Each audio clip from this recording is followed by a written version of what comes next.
तो vitamin B12 की deficiency के बारे में जानने के बाद और उसकी थेरेपी के बारे में जानने के बाद जो रिसर्च चली वो इस पे चली कि the role of vitamin B12 in nervous system. तो देखा गया कि विटामिन B12 जो है किसी एंजाइम में प्रेजेंट नहीं होता। मतलब तब तक ऐसी कोई एंजाइम डिस्कवर नहीं हुई थी जिसमें कोई विटामिन B12 का प्रेजेंस फाइंड किया गया हो। लेकिन अभी हमें पता है कि विटामिन B12 जो है कोफैक्टर ज़रूर है दो एंजाइम्स के लिए, methionine synthase and L methyl malonyl coenzyme A mutase. तो तब तक ये जानकारी नहीं थी, इसीलिए और आज भी ऐसी कोई एंजाइम जितना मुझे पता है कोई डिस्कवर नहीं है जिसमें विटामिन B12 का से कोई एंजाइम का स्ट्रक्चर बना हो।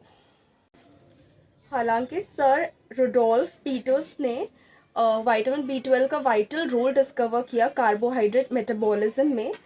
साथ साथ अर्ल और उनके कलीग्स ने ये रिपोर्ट किया कि जो ब्लड पायरुवेट है वो बढ़ जाता है सब एक्यूट कंबाइंड डिजेनरेशन में। लेकिन वहीं पर सिंक्लेयर ने ये देखा कि वीगन्स में ब्लड पायरुवेट की वैल्यूज़ जो है नॉर्मल है। सिंक्लेयर ने यह भी बताया कि पायरुवेट जो है टॉक्सिक है न्यूरॉन्स के लिए, पेरिफेरल न्यूरॉन्स के लिए। पायरुवेट का पी हाइड्रोक्सी फिनाइल पायरुवेट जो कि अक्यूमुलेट हो जाता है ब्लड में पर्नीशियस एनीमिया में, इसको टॉक्सिक माना गया उन न्यूरॉन्स के लिए जो स्पाइनल कॉर्ड में प्रेजेंट है। और पायरुवेट का फिनाइल पायरुवेट फॉर्म टॉक्सिक माना गया उन न्यूरॉन्स के लिए जो ब्रेन में प्रेजेंट है, जैसे कि फिनाइल कीटोन यूरिया में देखा जाता है। एनिमल्स में जब एक्सपेरिमेंटल B12 डेफिशिएंसी कॉज की गई कुछ टाइम के लिए, तो ये देखा गया कि ये न्यूरॉन्स को इफेक्ट नहीं कर रही है। उसका रीज़न ये था कि जो न्यूरॉन्स की इंटेग्रिटी थी या इंटेग्रिटी जो एक्सन्स की थी वो मेंटेन हो रही थी प्रोटीन सिंथेसिस से। अब प्रोटीन सिंथेसिस जो है इफेक्ट होता है, इम्पेयर होता है bye lack of vitamin B12। इसलिए बहुत ही ज़्यादा प्रोलॉन्ग टाइम तक जब विटामिन B12 नहीं होगा और प्रोटीन सिंथेसिस नहीं होगा तब जाके कई न्यूरॉन्स इफेक्ट होंगे एनिमल्स में। लेकिन थोड़ी बहुत छोटी पीरियड की डेफिशिएंसी से कोई हार्म कॉज नहीं होगा। इलेक्ट्रोएंसेफेलोग्राफिक एब्नॉर्मलिटीज़ ने बहुत हद तक हेल्प की विटामिन B12 का रोल डिटरमाइन करने में नर्वस सिस्टम के लिए।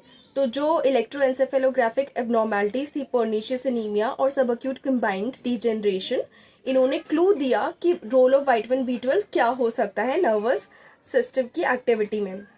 60% केसेस में अबनॉर्मल एक्टिविटी पाई गई इलेक्ट्रोएंसेफेलोग्राम में, और इसका कोई कोरिलेशन नहीं था एज से या सिवियरिटी से या डिग्री ऑफ एनीमिया से या degree of involvement of brain and spinal cord से।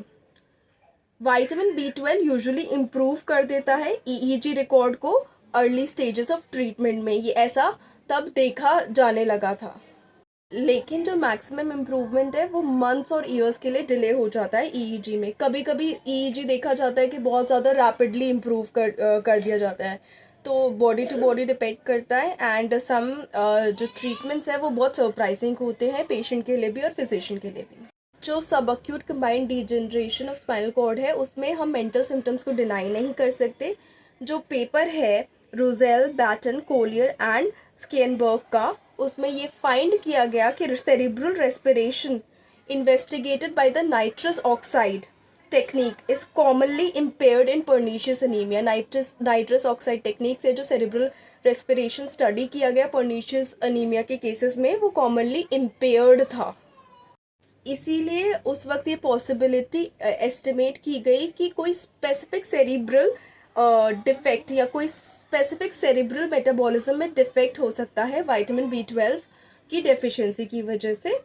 और ये कितने समय में होता है ये पेशेंट टू पेशेंट डिपेंड करता है। So thank you so much for watching this video. Here we finish with clinical aspects of vitamin B group disorders. Please like this video, share this video, subscribe to the channel and stay tuned for further informative videos. Thank you.